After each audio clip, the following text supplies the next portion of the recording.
n'ubundi ikiganiro no kuganira ku nama n'impuguro muri iki gihe cy'iminsi mikuru. Uyu munsi turaganira by'umwihariko ku banyeshuri bari muri vacances cyangwa se urubyiruko ruri muri vacances. Bari basanzwe bari ku mashuri, hari baba ari abasore yaba ari inkumi, bari ku mashuri yenda ni segonderi ni primaire cyangwa se kaminuza. Iminsi mikuru ntago abanyeshuri baba bari ku ishuri baba bahawe ikiruhuko. Rero basore namwe mwankumi mwe abanyeshuri mwe muri mu rugo iwanyu, iki ni igihe cyo kwicara mugafasha ababyeyi imirimo, ntago ari igihe cyo kuba mu cyo bita ikigare. Nimba uri umukobwa ngo usanga uri murabwira ababyeyi atumva iminsi mikuru ni mu mpa amafaranga ndashaka ibi nibi, ujye kubashyiraho kubategeka ibyo we bagukorera, kandi ubizi yuko mu minsi mike iri imbere uza kuba uri muri abakaminerivare. Nawe fasha ababyeyi wibabera umutwaro, ahubwo borohereze mu mutwe. Usanga ugiye mu kigare cy'urubyiruko bagenzi bawe, oya, ntago cyari cyo gihe cyo gusesagura. Ujye gushyira ababyeyi bawe kuri pressure ngo ndashaka ibi nibi, ngo nibidakorwa ngo abandi ngo bana ngo bameze gutya babayeho gutya. Oya, abanyarwanda barayamaze baravuga ngo umuntu yishinga ikibuno cy'undi. Ubwo ndumva uwo mugani abandi bawuzuze. Mwumva uwo mugani icyo uvuze n'icyo usiguye. Rero wishaka kujya gushyiraho ababyeyi ngo usange urimo urashaka kubaho ubuzima nk'ubw'abandi. Oya, buri muntu wese afite uko Imana yamuremye agomba kubaho. Wishaka kugendera mu nkweto y'undi muntu.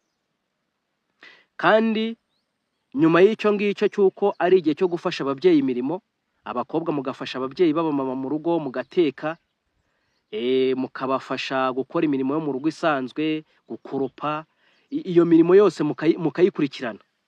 Ikindi,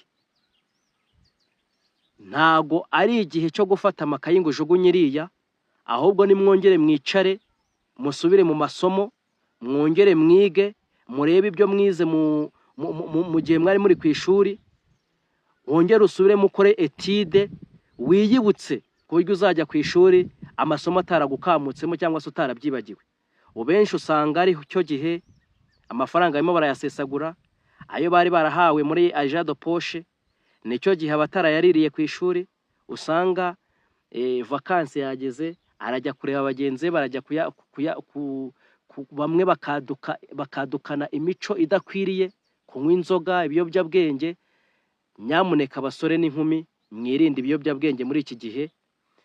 Mugerageze nimba ari n'amafaranga mwari mwarahawe nka agent de poche, ushobora kuyabika ukayabika umwaka wa mbere nimba yiga senior 1, wizigamye amafaranga vacances ya mbere, wizigamye amafaranga 10,000. Mu gihe bagiye baguha amafaranga ukagenda wizirika umukanda. Reka mbabwire ngo gushaka niko gushobora. Noneho warangiza segonderi, ubwo n'urugero nimba amavacances, ubwo mubare amavacances arimo wagiye wizigama amafaranga 10,000 buri vacances, wirayafite ukayabika, cyangwa se wagira amafaranga 10,000 ukareba akantu ukoramo k'umushinga muri vacances gashobora kukungura. Noneho warangiza mu gihe waba utarabona akazi cyangwa se ngo ukomeze kaminuza aho kugira ngo ube umushomeri, ugafata ya mafaranga ukareba ugakomeza kuyabyaza umusaruro, ariko ye gupfa ubusa.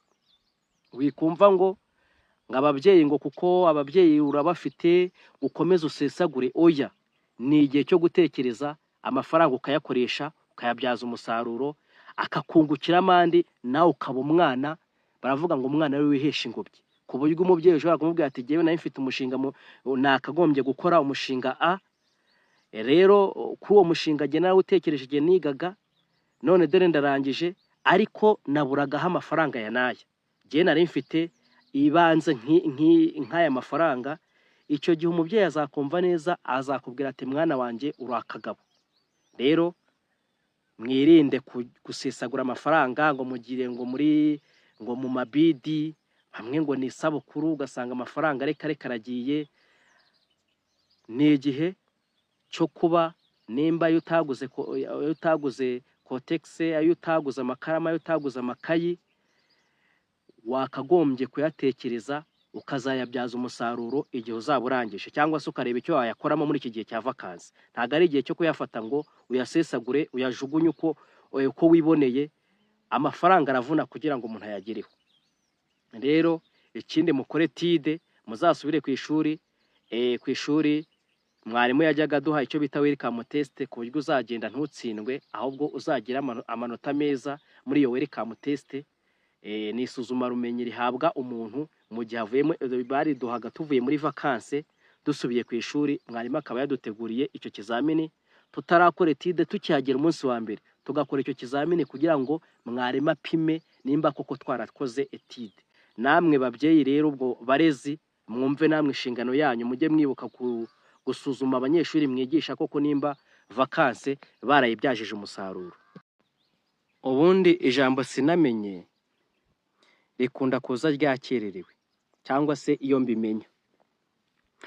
Ni ukuvuga ngo nimba uri umunyeshuri, ushobora kuba wari ufite intego yo kuvuga ngo ndimo ndiga nshaka kuzatsinda nimba ari primaire cyangwa se troncome, ariko ugasanga iyi minsi mikuru kubera kugenda ntukore tide ukagenda ukishinga abandi, kandi ushobora gusanga uri muri ishinga we muri vakanse abafite abarimu bamukurikirana, noneho bikarangira neza utsinzwe ukabura amanota yo gukomeza. Noneho nimba wariyemeje kugera kuri buruse, kubona buruse, bikarangira nta buruse, ubwo segonderi bikarangira ntayo ubonye. Rero umuntu inshuro nyinshi aha agaciro za nzozi ze, cyangwa se ashaka kugarura igihe bitagishobotse. Niyo mpamvu navuze ngo dukoreshe igihe cyacu neza. Nimba uri muri vakanse, kore tide.